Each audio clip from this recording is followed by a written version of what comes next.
Hello, once again, ladies and gentlemen. Look, I'm getting ready to go to bed, and I'm burning, and I got this desire to share something with you, just a note before I crash. And I feel that I should do this because it's just that important that I shan't take a chance on tomorrow because I don't know what tonight holds beyond now. Ladies and gentlemen, my sisters and my brothers, I want you to know that I affirm that which you already know, and for those who are still in doubt, I'd like to share with you an advocation that we as people, human beings, regardless of all of those differences that we can identify and look at and see through our senses, we are all the same. All of us on earth, we're the same. Those things that possess us, they are the same things. When you look at an individual, that individual is you. Because everything that that individual is about is in you. The spirit is in each of us. Nobody is pure. We are all infested with this stuff. And it's a great thing. We see ourselves today based upon the cultures and the indoctrinations that we receive, those things that we conform to, and we see differences in that. We see someone doing something we think is disgusted, and what we're doing is so fine. And we would never do that. But in time, ladies and gentlemen, if we keep on living, that which we put down in anybody or everybody, the right situation, we'll find ourselves doing exactly the same things. And so this is done by design. It is a school here, and we are here to learn the secrets of life.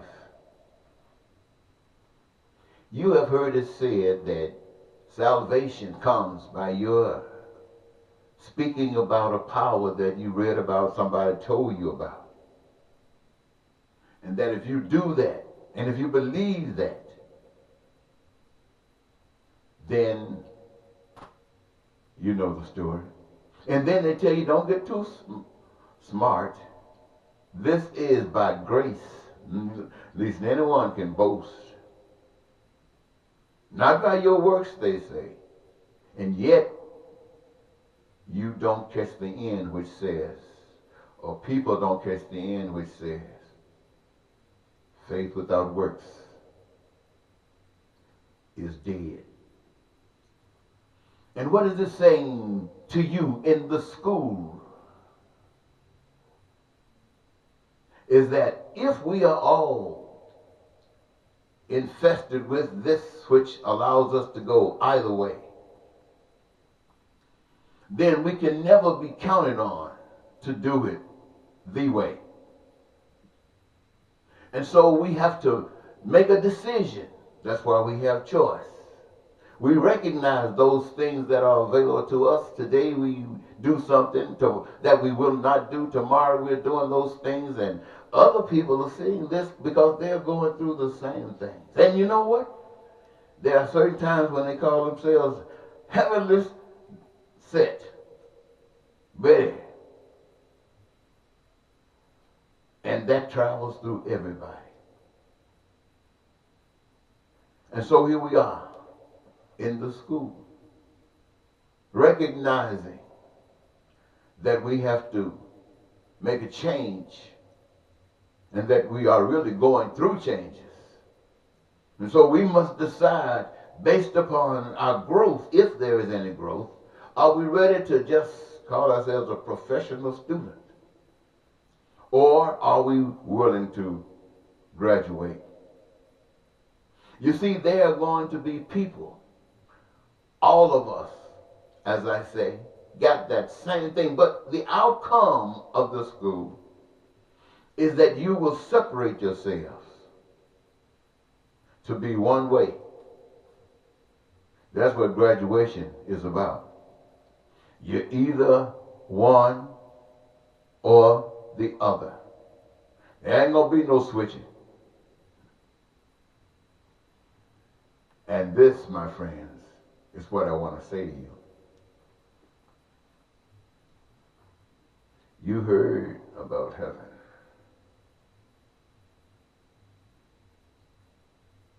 You got to pass this course to get in that heaven. Now, I'm not talking about the heaven that we read about. I'm talking about the heaven. And I'm not going to describe it any more than that because I can't. But to get in there, this here right here, what we are is not going into heaven. And it's really not going into hell. You go through some changes, but you got to be a pro. Now, what does that mean for people who say a little sin is just as big as any sin? Same thing. Here we are, making a separation. What do? You change.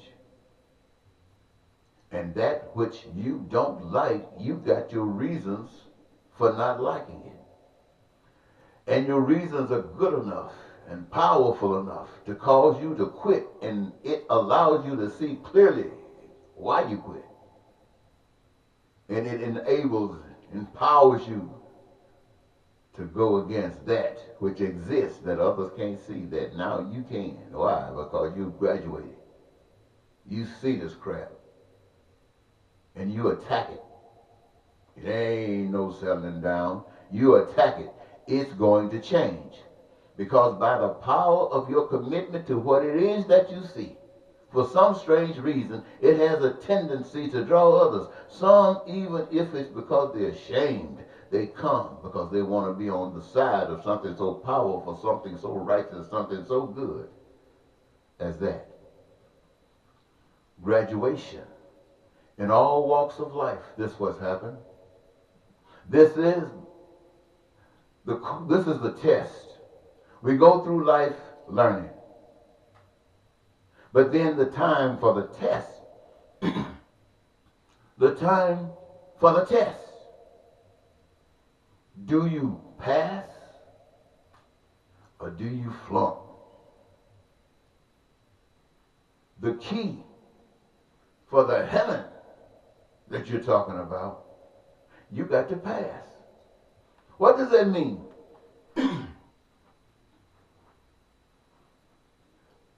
Loving for that heaven is most important.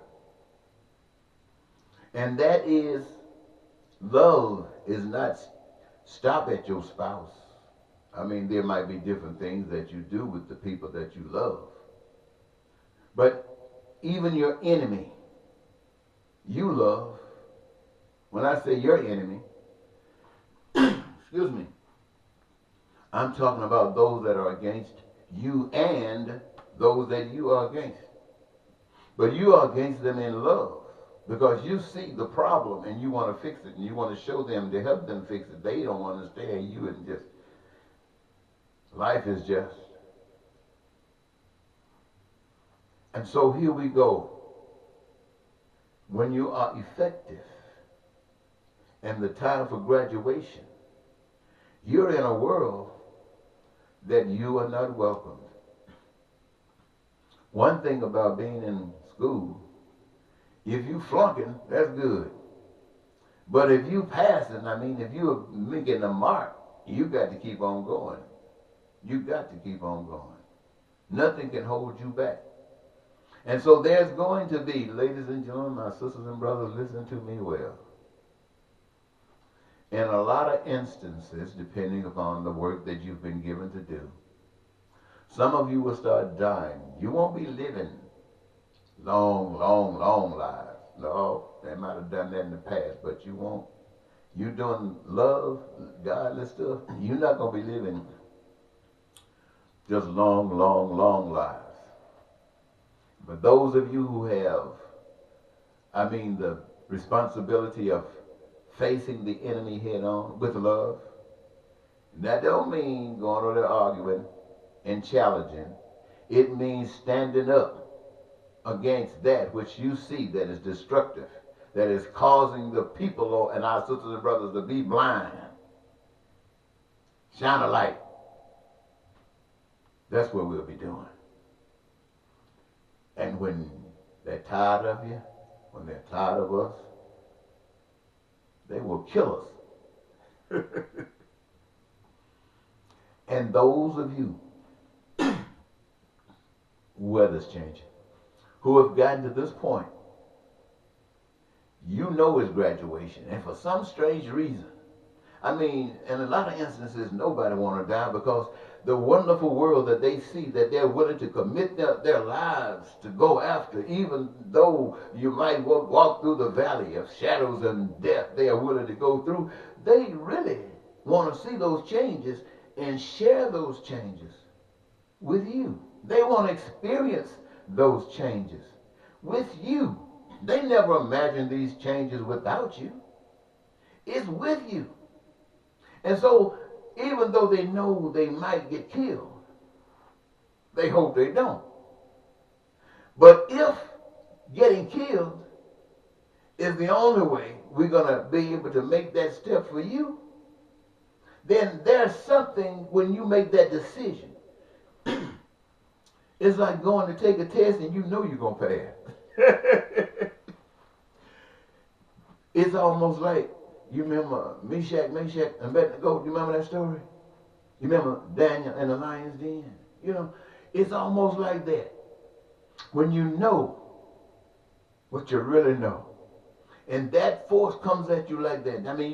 This instrument in this class being used for what it is at a time like this, to test you, to test you before the world, to test you before your sisters and brothers, to test you before yourself and anybody else that don't know. Spirit world, whoever don't know, it's a test for them to observe, to see. Like Job, have you tried Job? Don't ask yourself, have you tried Job? Ask, have it tried you? And if it did, what would you do? That's the test. And so here the test goes. How do you respond? As I just described, you can turn around and forget it. You can play like it's all there. The evidence won't support it. Because regardless of what you're talking about and what you're saying, the world either is really messed up because there's no light glowing and it's getting worse. But if you can't hide something that's good. You can't hide a light. When you're in the class and you're a standout because you really got it going on. Maybe not. And maybe your smarts might, you see a little kid, somebody say, that person been here before. It might, but I'm not saying it happened. But you come through and you're really clicking it. You own it. Wow. And after a little while, yeah, you stand up. Oh, this is one thing. I got to go, but I want to tell you this. I'm going to tell you something that I'm not telling you what I read. I'm going to tell you something I know. You might not believe it. I'm not telling you to believe it. I'm just sharing something with you that I know. When you choose to do good, when you choose to do right, when you choose to love, sometimes it will come back at you hard. But the determining factor about how you feel about it, the hardness of it, is determined by your reason, your motivation. Why are you doing it? Are you doing it for some praise? Are you doing it for some special recognition? Then if you are, then your love is not going to go too far. And it's not really going to give you any true rewards, and you're going to feel disgusted. But if you're doing it because that's what it is, and love goes wherever it goes, and it's not turning no corners. Love is love. And if that's what you're about, I mean, I know I'm not telling you to be that, because that stuff takes time. You don't know you don't know this, but I'm just sharing with you what love is. And that is one of the basic principles of life. And to recognize yourself as being a part of that. I don't know how I got over this on this side. Man, I guess when I start talking, this thing is so clear to me, I just started running my mouth. But it's all good. Because in closing, I've said this about 3 times. In closing, when you stand against that test with all of the boldness that I just mentioned, and they try to do something to you, there's something that you don't control. There's a power outside of you. Oh my God. Ooh-wee. That enters into you. And the more difficult the persecution comes, the rougher it is, the more violent it is. That power outside of you that you can't see enters into you. And everything that they throw at you, it lifts you up. You don't even, whatever they intended for it to mean, it doesn't mean that to you. It is joy. It is joy to look at the world and see and recognize what it is willing to do to you after you've been able and willing to commit your whole self to it. And it's willing to attack you and to be the most low down and dirtiest thing to you. And when it comes at you, that God, that's real God, I'm not talking about money, that real God enters into you and protects you. I mean, it is the greatest joy. And oh yes, you will be killed. Your body will. But you are alive. And God is in you. So I'm saying this to you. If you truly believe in heaven, that's what it's going to take to get you there. Don't let nobody tell you got some grace and just hang on and all that kind of stuff. Nah. Ooh, are you crazy? What nut would let something like that into heaven? You can't do nothing but destroy it. And why would you come in and they say, well, okay, you out there, but you believe someone will wash you, all that dust, that dirt off you, and now you can come on in. Does that make any sense? What have you learned? You haven't learned a darn thing but half-stepping. And your Creator is supporting it. No, ladies and gentlemen, life is bigger than that. We might try to come up with some old simple stuff that ain't like that. You got to change. You got to become. I mean, you really got to become. That's why, if for people who believe that Jesus can walk on water, that's why he walked on water, because he became. And if you think you're going into heaven, baby, you're going to have to become. And that means that you folks out there all over the world, whoever you're trying to call on that great God, or that great God is leading you against love, got you out there killing people, you're going to have to go through a whole bunch of stuff. But you're going to come around. You're going to come around. People over here who have never done that will end up doing the same thing. But it all ends up, if you mature, if you start learning and get ready to pass the test, because the test is going to be there. And if you are there, I mean, you going to be like that, to have your eyes open like that, you want to, I mean, that's your serious business. You're not thinking so much about going to some heaven. You're thinking about living in heaven. When? Right now. Why would you let all this here blindness stop you from living in heaven? They don't see. You start walking against that stuff and opening up their eyes, challenging them in those situations. Because, now I ain't talking about, now I said this before, I'm not talking about just those challenging them with some crazy stuff. I'm talking about challenging them with love. And you will know exactly what that love is at that time. You'll know what that love is because that's the path you've been walking. And you will challenge them with love, and they can't fight you. They can't fight love. They'll try to do stuff, but love keeps right on stepping. Love don't back down. Love got to stand. That's what makes it love. And that's part of your test. You go to church talking. It just tears me up to go to church. Ladies and gentlemen, forgive me. I just started talking. Let me talk a few minutes more. You go to church and you hear people testifying. And they talk about, oh, I want to thank the Lord. He woke me up this morning. He got me going. And he's so wonderful and so great. He saved me. He did all these wonderful things. I'm sitting up there saying, well, everybody knows that. Ladies say, well, he woke me up this morning. A lot of folks didn't wake up. Come on, leave those folks alone. But he got me up. You know the story. And they all go through stuff. I'll be starting to say, okay, everybody here agrees that God is good. That if you want to say Jesus, that Jesus is good. But that's not the question. You know, we come here and we say that part about how good they've been to us. Now the question becomes that nobody used to ask. The question is now, since we all agree that God, Jesus, or whoever has been so good to us.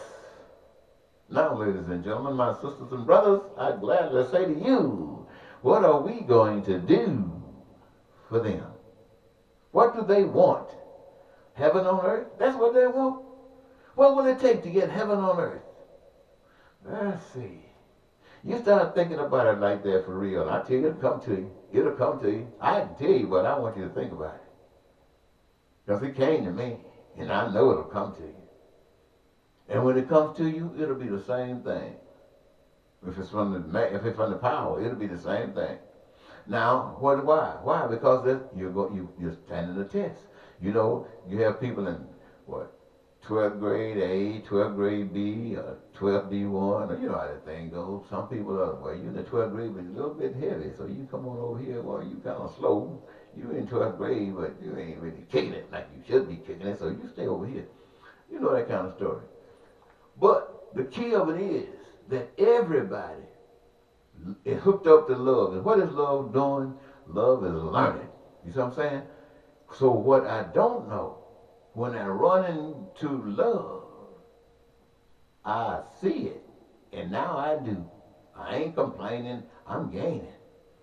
And when the true test comes, I'm going to be better for it. So I'm saying to you, ladies and gentlemen, I said this because, and I talked a little bit long, I guess because the Spirit said do it. But I know you want peace and you want prosperity and you want joy in life. And you're really going through some trying times right now. And as a social scientist, as a spokesman for God, I've been watching as much of the stuff as I possibly could. And what I see, ladies and gentlemen, is that I don't see a good report on that. So I can't tell you about Republican and Democrat except they're the same. They are playing games even though they're serious. And the truth of the matter is, you're the one that's always falling out. You're the only one that's suffering. And these people getting their money from people who are benefiting from your suffering. So I come to tell you that God is here. God is here. And all the suffering in the world that you see is evidence that all of those people going to all of those churches, paying all those tithes, paying all those, offerings. For nothing. For nothing. You ain't learning nothing. Take a test. Take a test. People on the corner with the streets. with a sign saying, help me. Many of you won't even give them a nickel. Talk about it. On your way to church. And then going back home. Why? Because you ain't love. You don't know what love is. So, okay, so when I give them a dollar every time I see them, that don't mean nothing. They're grateful. I mean, that's good to them. They thank you very much. But now what do you do? Where are you going to go with that? The idea of growth means that whatever is called, well, look, I don't mean to tell you. It'll come to you. You'll see it all. So, ladies and gentlemen, I want to thank you so very much for giving me this your wonderful time. I got a Facebook page, I got a YouTube page, and I got many CD postings up there. And I invite you to check them out on any subject matter. I've been talking about a lot of stuff for a long period of time.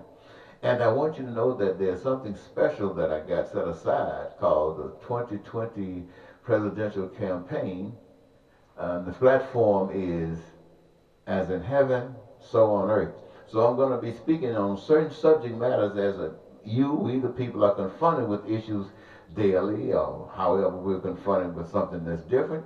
And as the Spirit leads me, I will be responding and making these posts, and I invite you to check them out, ladies and gentlemen. And let me tell you something.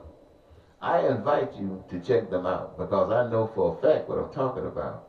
And I know you're checking out somebody, I guess. But whatever you're checking out ain't doing nothing to make this thing better. So I'm asking you, I'm telling you I need you. I'm telling you I want you. I'm telling you I desire you to just pay attention, and you will see that love will work with you. And you'll begin to make a change. You'll go to church. Oh boy, I thought I was through. And you testify about how good God has been to you. Then you testify what you did, what God told you to do, and you did it. And then not only in words, you'll be able to point it out, and it will be shining out there in the community because you actually did it. You probably did it with a whole bunch of you. The whole church got together, and you started dealing with an issue that you made sure that you were not going to stop until it got eradicated. And it's gotten eradicated, or it's on the move because you're on the move. That's what it's all about, ladies and gentlemen. Now you're telling what you've done for God. And people are looking at it. And people are making a change. And when you start talking about God, Jesus Christ, or whoever you want to talk about yourself if you want to be as an instrument of God. And people are seeing it, seeing the benefit of it. And they say, oh, I want a piece of this. There's something in me, something that I want to do. And let me get some of that power so I can be a part of growth. I can be a part of progression. And get in it. You see what I'm saying? But they're doing it because not mad with you. Because you ain't doing nothing. I mean, because when they mad with you because you ain't doing nothing, they get in there with a reason like that, and they ain't going to do nothing either. They thought they were, but the game ain't played like that. You got to change. And if you get in there and change, oh, there's going to be some changes wherever you go. So, ladies and gentlemen, here again, I think I made my point. And if I don't wake up tomorrow, I think I better post this tonight. Normally, I would try to wait till tomorrow because if I feel a little different, I probably would try it again, you know. But I can't trust tomorrow. I got to do this tonight. Ladies and gentlemen, if I don't wake up, oh, look at me. I guess it's time I go. The mic saying it's time to go. Bye-bye.